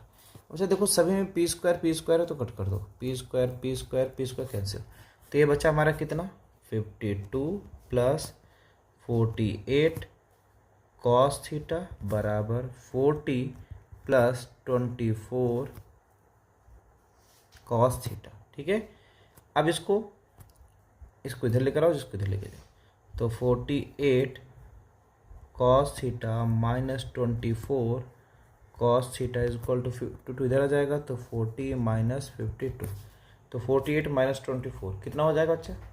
24 cos theta is equal to 40 minus 52 minus 12, तो बच्चा cos theta is equal to कितना हो जाएगा? Minus 12 upon 24। सॉल्व करेंगे कितना आ जाएगा? -1/2। तो बच्चा अभी मैंने आपको बताया -1/2 कितनी की वैल्यू होती है? थीटा इज इक्वल टू क्या हो जाएगा? 120। थीटा इज इक्वल टू कितना हो जाएगा? 120। तो कौन सा आंसर है? 120। समझ आई बात? बहुत अच्छा, क्लियर है? ठीक है भाई लोग, थीटा की वैल्यू कितनी आएगी? 120। ठीक है, चलिए नेक्स्ट क्वेश्चन पे चलते हैं। नेक्स्ट क्वेश्चन क्या बोल रहा है बच्चा? देखो इसको पढ़ो ध्यान से, क्या बोला जा रहा है, क्या बोल रहा है भाई? The resultant of two vector u and v is perpendicular to vector u and its magnitude is equal to half of the magnitude of vector v। ठीक है, थोड़ा सा लैंग्वेज देखो अच्छा, क्वेश्चन ये पुराने वाले की तरह ही है, ये इसकी तरह ही है, ये इस क्वेश्चन की तरह ही है, इसी की तरह ही है, बस ये थोड़ा सा क्वेश्चन को घुमाने का प्रयास कर रहा है, मतलब लैंग्वेज फंसाने का प्रयास कर रहा है। तो बस वही लैंग्वेज हमको समझना है कि क्वेश्चन क्या बोल रहा है, क्योंकि अगर मैं आपको डाटा दे देता तो आपको क्वेश्चन ही आसानी से हो जाता है। बस अब क्वेश्चन को समझना हमारे लिए ज़्यादा इंपॉर्टेंट है, क्योंकि कई बच्चे होते हैं उनको आता सब कुछ है बट वो क्वेश्चन को समझ नहीं पाते, और क्वेश्चन नहीं समझ पाएंगे तो फिर कर ही नहीं पाएंगे। ठीक है, तो इसलिए पहला काम हमको क्वेश्चन को समझना है। तो आइए ध्यान समझते क्वेश्चन क्या बोल रहा है। The resultant of two vector u and v is perpendicular to the vector u। करा u v का जो रिजल्टेंट है वह u के परपेंडिकुलर है। ठीक है, बहुत अच्छी बात है। तो एक वेक्टर हमने u बनाया और एक वेक्टर हमने क्या बना दिया? v बना दिया। ठीक है, एक वेक्टर हमने u बनाया और एक वेक्टर हमने v बना दिया। ठीक, बहुत अच्छी। The resultant of two vector U perpendicular to vector U. तो कह रहा जो रिजल्टेंट है वह इसके परपेंडिकुलर है, मतलब जो आर वेक्टर है वह यू के 90 डिग्री, और जो रिजल्टेंट होता है वही एंगल अल्फा होता है। तो अल्फा की वैल्यू हमको दे दिया है 90 डिग्री। ठीक, बहुत अच्छी बात। And its magnitude is equal to half of the magnitude of vector A, मतलब जो आर है, जो रिजल्टेंट वेक्टर है वह v का हाफ है, मतलब r इज इक्वल टू कितना है? v/2 है। अब यही क्वेश्चन में वहां पे हमको r की वैल्यू दी जाती थी, u और v दिया जाता था हमको, ऐसा कुछ था। ठीक है, तो बोल रहा है angle between u and v, हमसे इनके बीच का एंगल पूछा जा रहा है। यहाँ पे हमको इनका थीटा पूछा जा रहा है। किसकी वैल्यू पूछी जा रही है बच्चा? Theta. Theta is angle between A and B होता है, तो यहाँ पे u और v दिया है, कोई बात नहीं, आइए ध्यान से। तो बच्चा हमको टेन अल्फा दे दिया 90 डिग्री, तो कोई नहीं, हम जानते हैं टेन अल्फा का फार्मूला क्या होता है बच्चा हमारा? Tan alpha is equal to क्या होता है? बी साइन थीटा अपॉन ए प्लस बी कॉस थीटा होता है। Very good. और टेन अल्फा हमारा कितना दिया? 90, तो टेन 90 हो जाएगा। टेन 90 इज इक्वल टू कितना हो जाएगा भाई हमारा? बी साइन थीटा अपॉन ए प्लस बी कॉस थीटा। और टेन 90 की वैल्यू कितनी होती है? इन्फाइनाइट। इन्फाइनाइट मतलब 1/0 इज इक्वल टू कितना है हमारा? बी साइन थीटा अपॉन ए plus B cos theta. Cross multiply कर लो तो क्या हो जाएगा बच्चा? A plus B cos theta is equal to 0। चलिए ठीक है, अब देखेंगे इसके आगे कुछ इसका बनेगा तो ठीक है। अब देखो आर की वैल्यू v/2 है। आर की वैल्यू कितना बच्चा? v/2 है, और हमारे पास एक u है और यह है हमारा v, और r की वैल्यू v/2, तो r निकालते हैं। तो r square is equal to formula क्या होता है बताओ बच्चा? r square is equal to हो जाएगा हमारा a square plus b square plus 2ab cos theta. ठीक, अब r की वैल्यू हमको दिया है v/2, तो r की जगह रखो बच्चा v/2, तो यह v/2 का whole square is equal to a means u, तो u का स्क्वायर प्लस b मतलब v, तो ये v स्क्वायर प्लस 2a मतलब क्या हो जाएगा? u, और b cos theta is equal to क्या हो जाएगा बच्चा हमारा? b cos theta is equal to -a। ठीक है, b cos theta is equal to -a।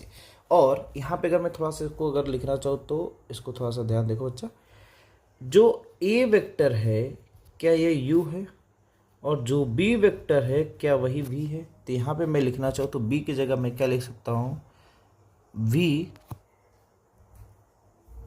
v cos theta is equal to minus U लिखा जा सकता है। v cos theta is equal to minus U, तो उठा के रख दो यहाँ पर। तो b जो है, दिस इज द b मतलब v, तो क्या हो जाएगा, इसके जगह हम लिख रहे हैं, मैं अच्छा एक बार लिख ही दे रहा हूँ, v cos theta, v cos theta. तो v cos थीटा के लगा हम माइनस यू लिख सकते हैं। तो v square upon 4 is equal to U square plus v square plus 2u into v cos theta की जगह माइनस यू, ठीक है। तो v square upon 4 is equal to U square plus v square minus 2u square, ठीक है। बहुत अच्छी बात। अब देखो अच्छा, इसको अगर मैं लिखना चाहूँ तो v square upon 4 is equal to v square minus U square बोल सकता हूँ। क्या मेरी बातें क्लियर है? बहुत अच्छी बात। अब ध्यान सुनो बच्चा, अगर मैं यू स्क्वायर की वैल्यू निकालना चाहूँ तो U square is equal to क्या हो जाएगा, U square is equal to हो जाएगा V square minus V square upon 4। तो उसको सॉल्व करेंगे तो हो जाएगा 3v स्क्वायर अपॉन 4। कितना आएगा? 3v square upon 4। तो u की वैल्यू कितनी आ गई बच्चा हमारी? √3/2v, √3/2v। और हमको थीटा चाहिए तो उठा के यहाँ पर रखो वैल्यू, क्योंकि कॉस थीटा का एक ही हमको दिख रहा है। तो यहाँ v cos theta is equal to, v cos theta is equal to minus u की वैल्यू √3/2v, v से v कैंसिल। तो cos थीटा की वैल्यू कितनी आ गई? माइनस √3/2। ए माइनस √3/2 किसकी वैल्यू होती है बच्चा? थीटा इज इक्वल टू √3/2 30, मतलब 150 डिग्री। तो u और v के बीच का एंगल कितना आ गया? 150 डिग्री। तो कौन सा आंसर है? डी वाला। समझ आया? तो देखो क्वेश्चन में केवल लैंग्वेज को परेशान किया हुआ था, बस अगर लैंग्वेज हमको समझ में आएगा तो क्वेश्चन हो जाएगा, ठीक है। चलिए क्लियर है। नेक्स्ट क्वेश्चन देखो अच्छा, आपको क्या बोल रहा है कि vector a plus b is equal to vector c and vector a plus b is equal to c, the angle included between a and b। हमसे बोल रहा है a plus b is equal to c है, तो हमसे a और b के बीच का एंगल पूछा जा रहा है। तो ध्यान से देखो अच्छा, यह वेक्टर a है और यह वेक्टर b है और यह रिजल्टेंट वेक्टर r है, ठीक। तो r बराबर हम क्या लिखते हैं? Vector a plus b. लेकिन जब इसके मैग्नीट्यूड की बात होती है तो are square is equal to क्या होता है? A square plus b square plus 2ab cos theta, यही तो होता है। क्लियर है? बहुत अच्छे। अब ध्यान सुनना बच्चा मेरी बातों को, इधर नहीं करो, सुनो। ये बताओ जो आर की वैल्यू है किस पर डिपेंड कर रहा है? कॉस थीटा पर। अगर कॉस थीटा की वैल्यू बढ़ेगी तो क्या आर भी बढ़ेगा? बिल्कुल। मतलब अगर कॉस थीटा मैक्स होगा तो क्या आर भी हमारा मैक्स होगा? क्या बात समझ आ रही? Very good. और कॉस थीटा की मैक्सिमम वैल्यू कितनी होती है? 1 होती है। इसकी मैक्सिमम वैल्यू कितनी होती है? 1। तो अगर कॉस थीटा की मैक्सिमम वैल्यू 1 है, कॉस थीटा की मैक्सिमम वैल्यू 1 है, अगर कॉस मैक्स हुआ तो आर भी मैक्स होगा। तो बच्चा अगर हम यहाँ पे थीटा इज इक्वल टू, और 1 कितने पर होती है? थीटा टेंडिंग टू 0 पर, थीटा इज इक्वल टू 0 पर यह मैक्स होती है, ठीक है। तो are square is equal to, तो यहाँ पे आर लिखेंगे बच्चा कि आर मैक्स लिखेंगे? आर मैक्स लिखेंगे। क्यों? क्योंकि यहाँ पे हम थीटा 0 ले रहे हैं। तो आर मैक्स का स्क्वायर इज इक्वल टू ये a square plus b square plus 2ab होगा। अच्छा तुमको a प्लस बी का होल स्क्वायर नहीं दिख रहा है? बिल्कुल। तो आर मैक्स का whole square is equal to कितना हो गया बच्चा हमारा? a प्लस बी का होल स्क्वायर। तो इससे कैंसिल। तो आर मैक्स की वैल्यू कितनी आ गई हमारी? a plus B. बात समझ आ रही है? तो a प्लस बी कब आया? मतलब r is equal to A plus B कब आया? r is equal to A plus B कब आया? जब आपने थीटा की वैल्यू क्या रखी? 0। इसे बोलते हैं आर की मैक्सिमम वैल्यू। क्या बोलते हैं बच्चा? आर की मैक्सिमम वैल्यू। तो इसका मतलब क्या है कि देखो, क्या a प्लस बी बराबर आर आया, a प्लस बी बराबर सी आया है, तो इसका मतलब जो c है क्या वह a प्लस बी के ऐड के बराबर है। और एक कब होगा a प्लस बी? जब थीटा क्या हो जाएगा? 0 डिग्री। तो a b के बीच का एंगल कितना हो जाएगा? 0। सर a माइनस बी कब होगा? तो ध्यान से देखो बच्चा, अब देखो r का फार्मूला हमारा क्या है? रूट में a square plus b square plus 2ab cos theta. अब देखो आर की मिनिमम वैल्यू कब होगी, जब कॉस थीटा की वैल्यू मिनिमम होगी। तो क्या आर भी हमारा मिनिमम होगा। और कॉस थीटा की मिनिमम वैल्यू कितनी होती है, कॉस थीटा की मिनिमम वैल्यू होती है -1। कितनी होती है, -1। और एक कितने पर होती है, theta is equal to 180 degree पर। तो जो अब आर निकलेगा, क्या वह आर निकलेगा कि आर मिनिमम निकलेगा, आर मिनिमम निकलेगा। तो r minimum is equal to क्या हो जाएगा बच्चा, रूट में a square plus b square plus 2ab cos theta की वैल्यू कितनी होनी चाहिए बच्चा, -1, क्योंकि हमको मिनिमम लेना है। तो आर मिनिमम की वैल्यू हो जाएगी रूट में a square plus b square, क्या माइनस का मल्टीप्लाई करोगे तो -2ab आएगा। तो बच्चा a square plus b square -2ab किसका फार्मूला है हमारा, यह है a माइनस बी का होल स्क्वायर। तो आर मिनिमम की वैल्यू आ गई रूट में a माइनस बी का होल स्क्वायर। तो आर मिनिमम की वैल्यू कितनी आती है बच्चा, a माइनस बी। क्लियर है। आर मैक्स की वैल्यू कितनी है, a plus B, R minimum की वैल्यू a माइनस बी। तो जो आर मैक्स है वह कितनी है, a प्लस बी, और आर मिनिमम जो है वह कितनी है, a माइनस बी। क्लियर है। तो अब ध्यान सुनो, अच्छा आर मैक्सिमम और आर मिनिमम, मतलब जो आर की वैल्यू है वह a माइनस बी से हमेशा बड़ी होगी या तो उसके बराबर होगी, और less or equal to a plus B. मतलब जब भी आप रिजल्टेंट निकालोगे बच्चा, वह हमेशा a प्लस बी के बराबर या तो उससे छोटा या a माइनस बी के बराबर या तो उससे बड़ा होगा। कोई भी वैल्यू आप निकाल लो, चाहे जो आपको मन में आए। जैसे एक क्वेश्चन मैं आपको देना चाह रहा हूँ, ध्यान से देखो। इस क्वेश्चन को भी थोड़ा सा 1 मिनट स्किप करता हूँ मैं, इसको देख लेते हैं कि अगर दो वेक्टर के बीच का एंगल ना दिया हो तो। जैसे क्वेश्चन है आपका, if vector a is equal to 12 and vector b is equal to 5। ठीक, जैसे कि मैंने आपको बताया कि जो r की वैल्यू है वह कहाँ से कहाँ तक लाई करती है हमारी। मैंने आपको बताया कि r की वैल्यू a प्लस बी से लेकर a माइनस बी के बीच लाई करती है। ठीक है, इसे हम r मैक्सिमम और r मिनिमम बोलते हैं।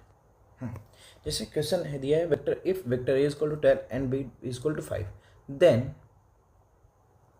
what is the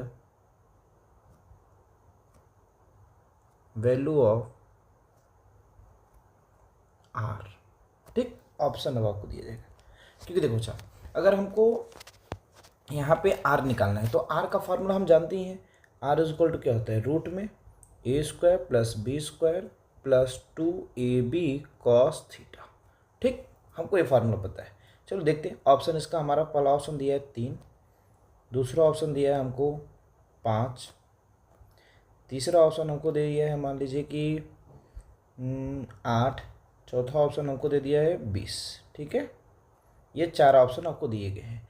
अगर बच्चा यही हमको थीटा पता होता है, ए पता है, बी पता है, थीटा पता होता है, तो क्या हम आर निकाल लेते हैं, बिल्कुल।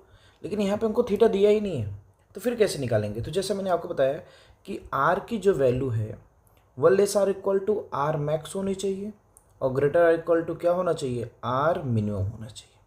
तो आर मैक्स अगर मैं निकालूँ तो बच्चा कितना होगा, आर मैक्स की वैल्यू कितनी होगी, ए प्लस बी। यही तो हमने आपको बताया, आर मैक्स की वैल्यू कितनी होती है बच्चा, ए प्लस बी।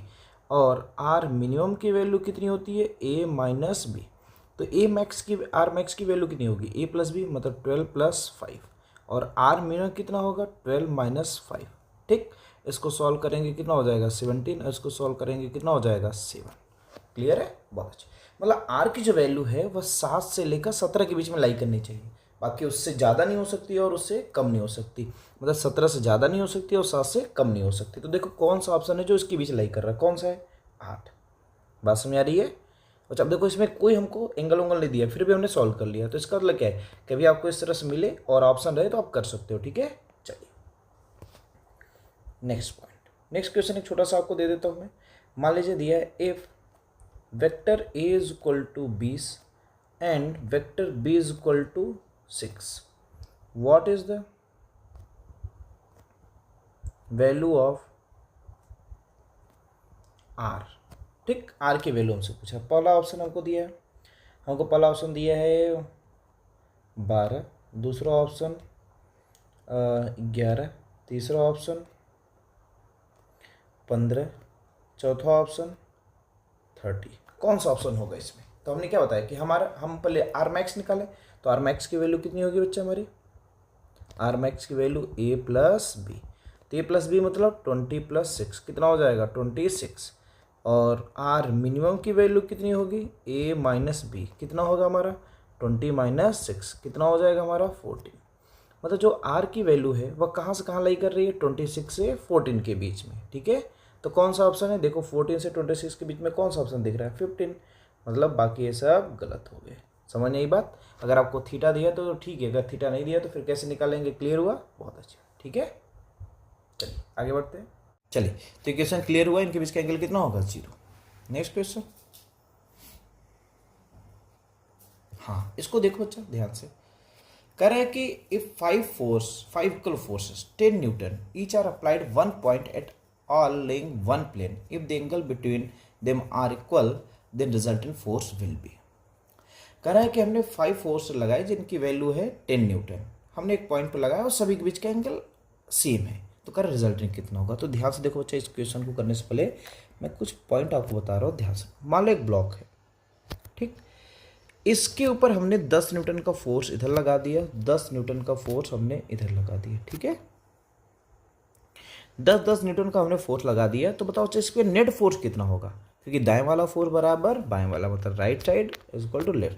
अगर दोनों का फोर्स बराबर हो गया तो ना तो ये ब्लॉक दाएं तरफ जाएगा ना तो बाएं तरफ जाएगा, मतलब रुका रहेगा।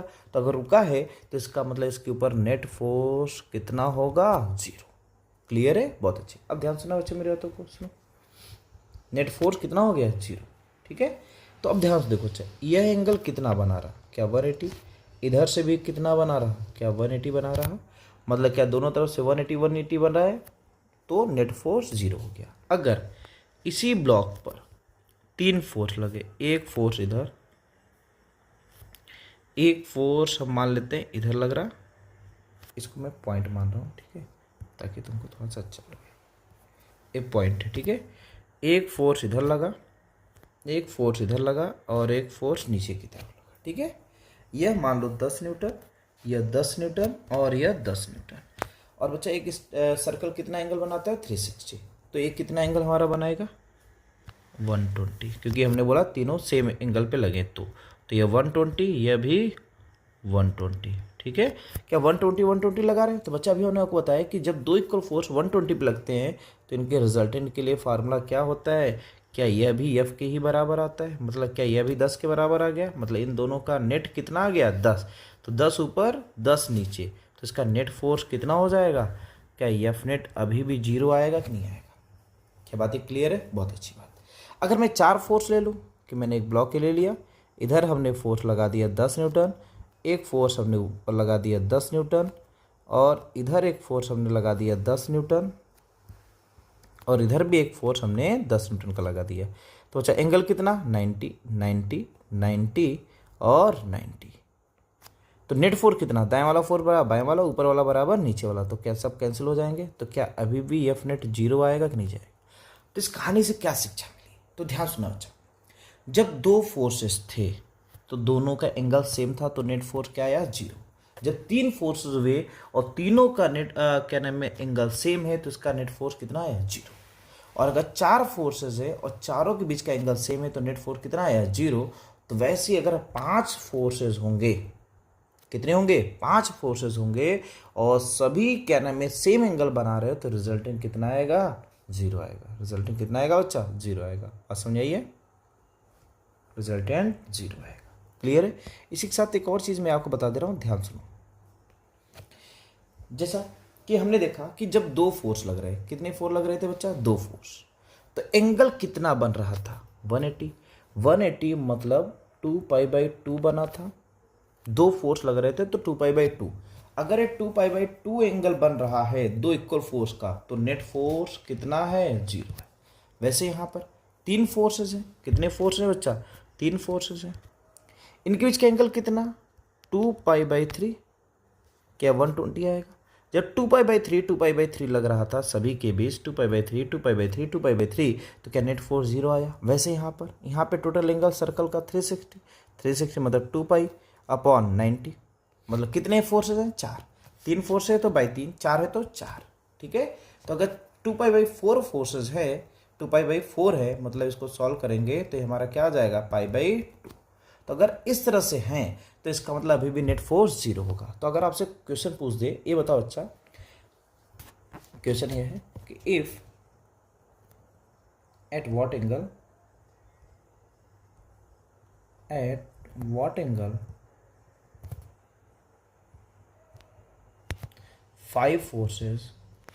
5 equal forces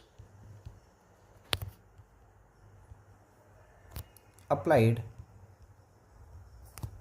at point, so then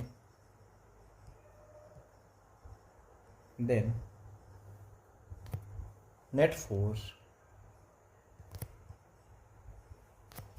became 0।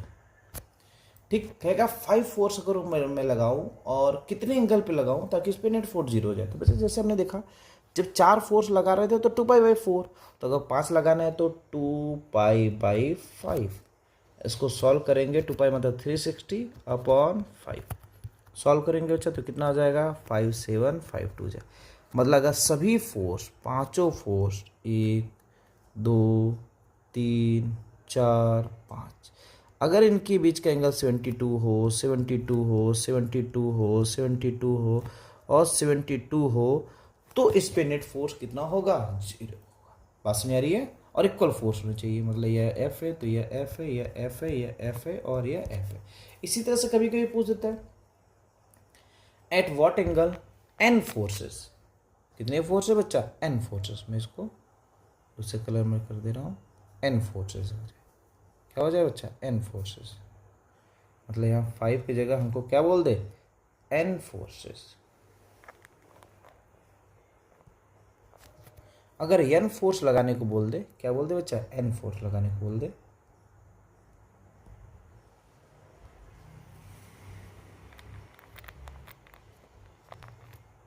तो एंगल क्या होना चाहिए, देन एंगल विल बी, कितना होना चाहिए बच्चा, क्योंकि देखो जितने फोर्स बढ़ रहे हैं उतने से डिवाइड कर दो 2π में, तो क्या यह 2π/n होगा। मतलब अगर 2π/n एंगल बन रहा है n इक्वल फोर्सेस के बीच तो नेट फोर्स क्या होगा, 0 होगा। क्लियर है, बहुत अच्छी बात। आइए नेक्स्ट क्वेश्चन करते हैं। Eight what angle 2 forces 2f and √2f should be act resultant force equal f√10। So simple सा है, क्या यह हमारा वेक्टर a है और यह हमारा वेक्टर b है और यह हमारा रिजल्टेंट वेक्टर r है। क्या एंगल निकाल सकते हैं, बिल्कुल निकाल सकते हैं। तो क्या होगा बच्चा, r² बराबर क्या होता है, a² plus b² plus 2ab cos theta. तो रखो यहाँ पर, तो क्या हो जाएगा, f√10 का होल स्क्वायर बराबर a की जगह क्या लिखा जाएगा, क्या 2f का स्क्वायर प्लस क्या √2f का स्क्वायर प्लस 2 इंटू ए कितनी वैल्यू है बच्चा, 2f इंटू बी की वैल्यू कितनी है, √2f इंटू कॉस थीटा। क्या इसको सॉल्व करके निकाल सकते हैं कॉस थीटा। तो ये हो जाएगा 10f बराबर 4f² प्लस 2f² प्लस 2 2 जा 4 √2f² कॉस थीटा। तो ये हमारा कितना हो जाएगा, सॉरी 10f²। तो ये 10f² is equal to 4f² plus 2f² कितना हो जाएगा, 6f² plus 4 √2f² cos theta. f² कैसे, 6 इधर आके माइनस हो जाएगा तो 10 - 6 इज इक्वल टू कितना हो गया, 4 √2 कॉस थीटा। तो इधर आके डिवाइड हो जाएगा तो 4/4 √2 is equal to cos theta. 4 से 4 कैंसिल, तो कॉस थीटा की वैल्यू कितनी आ गई, 1/√2। तो 1/√2 कितनी की वैल्यू होती है, 45 डिग्री की। तो कौन सा आंसर है, फर्स्ट। समझ आई बात, बहुत अच्छी। नेक्स्ट क्वेश्चन, हाँ देखो आ गया, बोला ना there are n coplanar vector each of magnitude v, each vector inclined to preceding vector at angle 2 pi by n, what the magnitude of resultant vector. मैंने बोला ना कि अगर n फोर्सेस लग रहे हैं, n फोर्सेस, फोर्स मतलब इसने वेक्टर बोल दिया है और जिनका मैग्नीट्यूड क्या है v, ठीक है। और कोप्लेन में तो आप जानते हो एक ही प्लेन में लगना चाहिए, क्या लगना चाहिए बच्चा, एक ही प्लेन में। और यहाँ पे हमने बात एक प्लेन की ही किया है कि जैसे हमने यार लिया था ना, एक इधर एक इधर एक इधर एक इधर एक इधर एक इधर, सब एक ही प्लेन में थे, ठीक है। तो जाहिर सी बात है अगर 2 पाई बाई n एंगल बन रहा है तो उनका रिजल्ट कितना आएगा, 0 आएगा, ठीक है। बहुत अच्छी। नेक्स्ट क्वेश्चन, हाँ देखो डिस्प्लेसमेंट वेक्टर पूछ दे, क्या बोल दे बच्चा, डिस्प्लेसमेंट वेक्टर। तो delta r is equal to होता है vector r2 minus vector r1, ठीक है। जैसे कि यह हमको पॉइंट दिया, अब इसका वेक्टर फॉर्म लिखना है, क्या लिखना है बच्चा, वेक्टर फॉर्म। तो जैसे हम r1 वेक्टर बराबर लिखेंगे तो बच्चा 2 के साथ, तो ये हमारा i को बताता है या j को और एक k को, तो क्या लिखेंगे 2i plus 3j plus 5k, और ये होगा हमारा r2 वेक्टर। तो r2 वेक्टर बराबर हमारा क्या हो जाएगा 3i plus 4j plus 5k, लिखो। तो वेक्टर डेल्टा आर बराबर हमारा कितना हो जाएगा, r2 की वैल्यू कितनी है बच्चा हमारा 3i plus 4j plus 5k, minus r1 vector हमारा कितना है भाई 2i plus 3j plus 5k। अब माइनस कर लो, तो 3i plus 4j plus 5k minus 2i minus 3j minus 5k, ठीक है। चलो तो 3 माइनस 2 कितना हो जाएगा i vector plus 4j minus 3j plus j vector, 5k minus 5k तो कैंसिल हो जाएगा, this is the displacement vector. तो कौन सा आंसर है सी। या इसको थोड़ा सा और जल्दी करना चाहते हो बच्चा, तो देखो delta r is equal to, कुछ मत करो, नंबर से नंबर को माइनस कर दो, 3 माइनस 2 1 मतलब i प्लस 4 माइनस 3, और क्योंकि पहला वाला i होता है, दूसरा j, तीसरा k, यह i होता है, यह j होता है, और ये क्या होता है भाई k होता है, ठीक है। तो इसकी जगह i 4 माइनस 3 क्या हो जाएगा 1, तो 1j, ठीक है, 1i 1j, 5 minus 5 plus 0k, तो आंसर कितना आ गया डेल्टा आर बराबर i प्लस j। क्लियर हुआ, बहुत अच्छी। हाँ एक लास्ट क्वेश्चन, क्या बोल रहा है बच्चा, देखो ध्यान से, the maximum minimum magnitude of two vector magnitude p and q in ratio 3:1 which of the following relation is true। बोल रहा है maximum and minimum magnitude, maximum minimum बच्चा मतलब आर मैक्स और आर मिनिमम का दोनों का रेशियो कितना दिया हमको 3:1, ठीक है, ठीक है। और टू वेक्टर हैं ए, जैसे कि हम ए और बी मानते हैं, ए एंड बी मानते हैं, ए एंड बी मानते हैं, इसने पी एंड क्यू दे दिया है, कोई बात नहीं। तो बच्चा देखो आर मैक्स और आर मिनिमम की वैल्यू 3:1 है, तो आर मैक्स की वैल्यू कितनी बच्चा, तो ए प्लस बी होता है, तो यहाँ पे क्या लिखा जाएगा पी प्लस क्यू, तो आर मैक्स की जगह क्या लिखा जाएगा p plus q upon r minimum की जगह p minus q, p minus q is equal to 3/1, cross multiply कर दो तो कितना हो जाएगा p plus q is equal to 3 bracket में p माइनस क्यू, तो p plus q is equal to 3p minus 3q, ठीक है। इसको इधर भेज दो, इसको इधर लेकर आ जाओ, p को इधर लेकर जाएंगे तो क्या हो जाएगा, और q को 3q को इधर लेकर आए, तो q plus 3q is equal to 3p minus p, तो 3q प्लस इतना तो कितना हो जाएगा 4q is equal to 2p, तो इसको सॉल्व करेंगे तो p इज इक्वल टू क्या हो जाएगा 2q, p is equal to कितना आ गया 2q, तो कौन सा आंसर है हमारा फर्स्ट। क्या मेरी बातें क्लियर है, कोई दिक्कत, चलिए ठीक है। तो आज की कहानी ये समाप्त करते हैं और इसको जाके एक बार रिवाइज कर लीजिएगा, बाकी और क्वेश्चन आपको मिल जाएंगे, ठीक है। Best of luck.